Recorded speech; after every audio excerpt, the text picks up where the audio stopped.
Before I get into this video, I want to address the current political and just state of things in the world. Because I haven't posted here in a bit over 2 weeks now, which has been intentional to kind of read the room a bit and leave more space for Black voices and, you know, people that know a little bit more about maybe things that are going on than I do to talk about it. And I have been muted on my Instagram for a week to, again, leave more room for Black voices to do advocating there as well. But I have been very active on my Twitter, where I have been retweeting things, because that's how Twitter works, and it's way easier to share things from people that aren't pasty old me. I am outraged and sickened and just in disbelief at the murder of George Floyd, and every single molecule in my body right now wants to be fighting for Black people and Black voices. I can't believe that this shit is happening in 2020 and over and over and over again too. It's not just George Floyd, it's so many countless Black people being killed and brutalized by the police. And in Canada too, we are so extremely not innocent. We have this image that Canadians are so polite and that there's no racism here in Canada, but oh my god, is there ever racism here in Canada? On my own province soil last week, Chantel Moore was murdered by the police. They were on a wellness check, checking in on her, and they shot her and killed her. She was an Indigenous woman from BC, and she's dead now. And this took place after the 2 days or 3 days of protests happening in my hometown of Fredericton. I attended one. It was wonderful, it was beautiful, it was peaceful. We shouted and we screamed and the numbers were amazing and it just felt so right. And then it happened the next day in the news. And we were screaming too, we were screaming Black Lives Matter and Indigenous Lives Matter, because here in Canada, a large part of our racism is against Indigenous people. The next day. So I obviously post very rainbow, happy, cute, fashion-related aesthetic content. And I am also literally so white I could fade into the wall here. Like I'm white as hell, and the privilege is immense, and I don't know what to do with it, so I'm trying very hard to just, oh my god. Let's shout out some Black creators that are doing amazing things. Jaded Island is a Black creator in the Kawaii scene that I'm very mad at myself that I didn't stand hard enough soon enough. Jade, you are so badass. Please take a look at Jade's blog. It is just literally perfect. Please, every single one of you, go read it. Harlow just posted a very, very tear-jerking and emotional video. I think it's really important too, just to listen to how Black people feel right now and feel for them and comfort them and be there for them, because holy shit, I cannot imagine how emotionally taxing and just exhausting it would be to be Black in the world right now. And I've seen some conflicting opinions and things online about who should be posting what. I've seen white people making like little infographics or little like drawings for BLM, and then people saying like you shouldn't be creating anything if you're white. So that's kind of why I was like, should I not make a whole video on BLM, because I also get paid for my YouTube content. So that's why I'm doing this spiel here in this like wardrobe video that I also started filming before George Floyd was murdered. I just wish I could wrap the warmest hug around the whole world. And I can't, because I'm just a little baby rainbow white girl in my bedroom. Anyway, okay. This has been my BLM preamble. Please see the description for ways to help and Black creators to support and things like that. The fight is not over at all. sorry this was disjointed, and I'm sorry that I got croaky and cried a lot. I may or may not have just watched Harlow's video, and yeah, my heart is in a million pieces.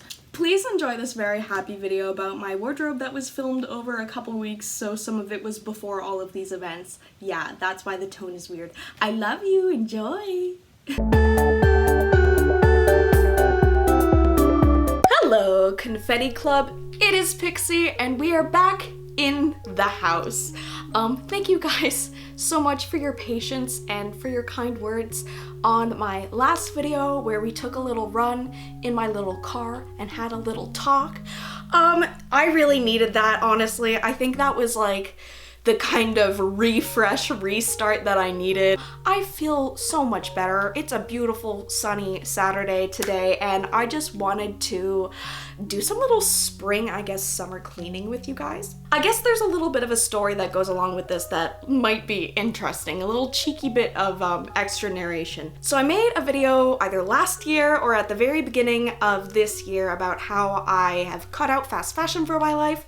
That is still true. I mean, I wear things that are fast fashion that I own, but I'm slowly in the cycle of replacing things with more ethical things so that, you know, as an influencer and Instagrammer, I'm putting more of that good stuff on my feed. I would love to maybe also do a whole other video on like updates on my sustainability fast fashion free journey. I know a couple people requested that in the comments of my last video, and I thought that would be really interesting because obviously it's not like, you know, I haven't like cheated, I haven't bought anything fast fashion, so that's not kind of the tea I'd be talking about, but more so like other roadblocks and interesting challenges I have come into contact with. The main trouble that I have realized, and it's not really a trouble, but just as a fashion person, definitely my wardrobe has become very stagnant.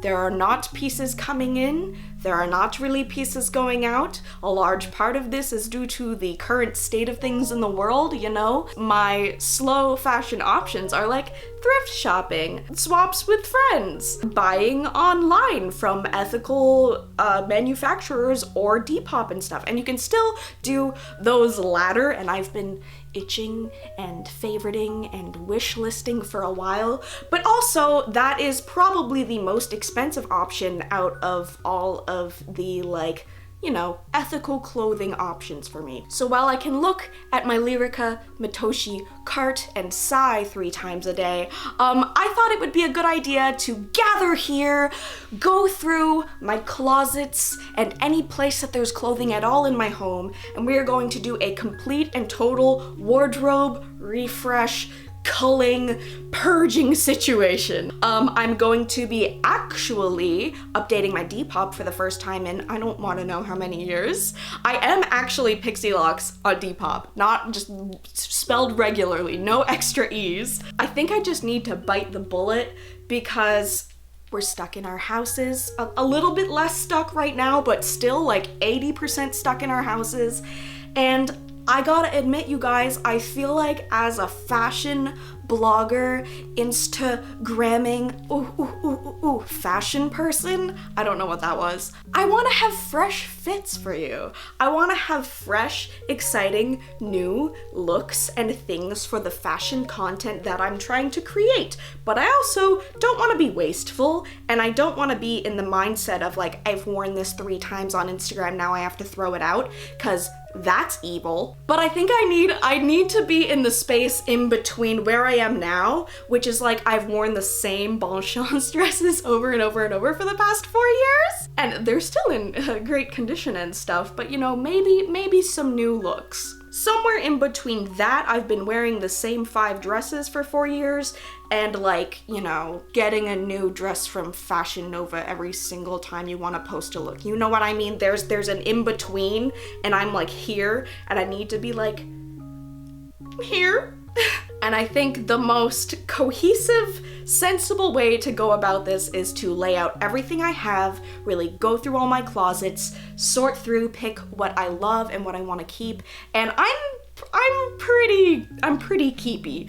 Like, not a hoarder, that could easily translate to negative ideas. But as a sewing person, I'm also always kind of like, okay, this skirt doesn't like fit me anymore, but also the fabric is so fun, and like I bet I would turn it into something one day, and then I never do. But hey, the other day I turned a little skirt into a beret, so I did it then. I do it sometimes, I guess.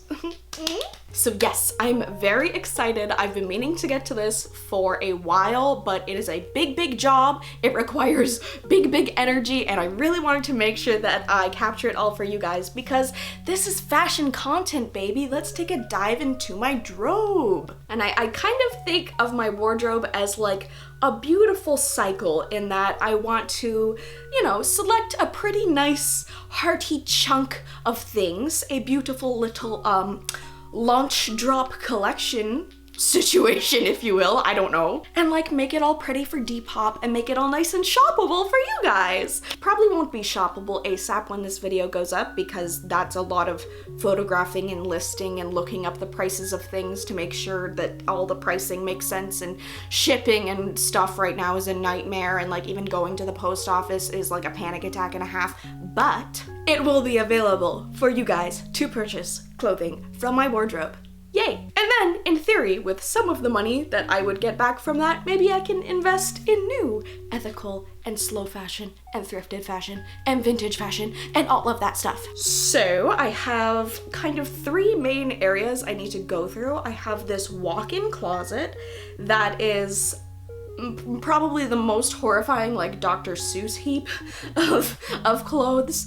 I have this main closet that I keep open here, which is most of the things I wear on a regular basis, but there's definitely some things hanging in there that I can let go of that have been neglected. There's also a dresser here, which is not too full. We really don't use the dresser that much, but you know, that has some interesting t-shirts in it as well, I assume. And I'm just gonna go through them all, throw some crap in some piles, and then we're gonna reconvene and see what we're gonna keep and what we're gonna sell and what we're gonna like recycle. Yay!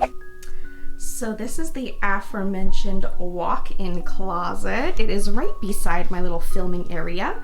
Hello. I'm very ashamed that I've somehow never managed to put back the covers on these after painting. Please just pretend that I'm not that kind of person, even though I am. We have some bags hanging very nicely. I will also be doing a culling of the bags. I'm sure there's some that I can let go. And this is my hell. There's a lot to unpack here. There's some, Steve's things here. Just a whole... Yeah, I really don't like to think about this. This little wardrobe mama, I wonder where that went. After I built this little fun area, it got shoved in the closet. But hey, there's bags. There's like a wig. There's like another wig. It's a little horrifying, actually. And over here, we have my very shamefully messy closet as well. I'm showing you this because I think it's important. And also, it's still kind of cute because it's rainbow. But there is the action closet. Am I okay? Can I get an action closet edit? I don't know what that is, but it's something. NANI? Yes, this is probably more of a familiar sight, my happy rainbow closet.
I am done sorting. I am done the wardrobe marathon for now. It feels good. It felt sweaty. This is definitely a different day because, oh my god, the shower that I had after that.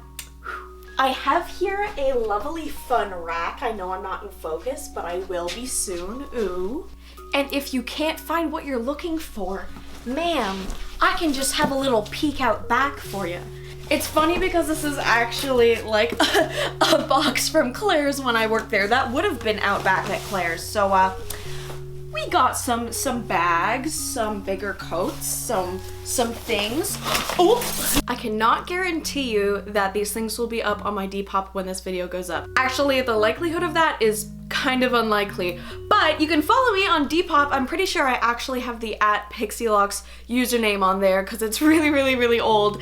Right now, it's just a bunch of like, this is what it looks like. This is me. Hi, not a scammer, not a fake. This is me when I was like 17. And yeah, you can follow me there and then you will be notified when all of this stuff goes up. I will warn you guys, shipping in Canada and from Canada Post to anywhere seems to be just like, it's never not kind of outrageously expensive, so shipping is usually gonna be like $20 minimum. I can show you receipts. Every time I go to Canada Post, it's like, oh no. But we're gonna do the best we can, and yeah, have a wonderful little wardrobe cycling. 3 Lazy Oaf sweaters, including these 2 Valentine's ones, and this rainbow roll neck one. Don't worry, I don't always keep this on a hanger because I know it can stretch out the shoulders. It is just for the boutique aesthetic. Several shiny, plasticky pleather skirts that I've accumulated throughout the years. I have this Swan Kiss Love Soda dress that seems to be like rare and sought after, but that I can never seem to be able to sell. I have this. It's in perfect condition. Does anyone want it? They shake around. If you're wondering where this dress is from, I may or may not have made it in the past week. I told you guys that once I was off of school and I had free time, I would be sewing in my leisure for my own closet, and I did it. It happened. Yeah, I'm really excited to be able to just like make stuff for fun lately, and this happened. I'm very much enjoying it. Steve and I went out on a little impromptu Dandelion One with the Dandies photo shoot the other day. Here is a pic. It is like very loose and formless. It honestly, like, you could be naked and it just feels like you are in the nude. But like, I mean, and this was also kind of, for all intents and purposes, a mock-up, so maybe I'll be making more of them, but I'm out of muslin. But yes, anyway, so fashion, wardrobe fun for everyone. I had fun.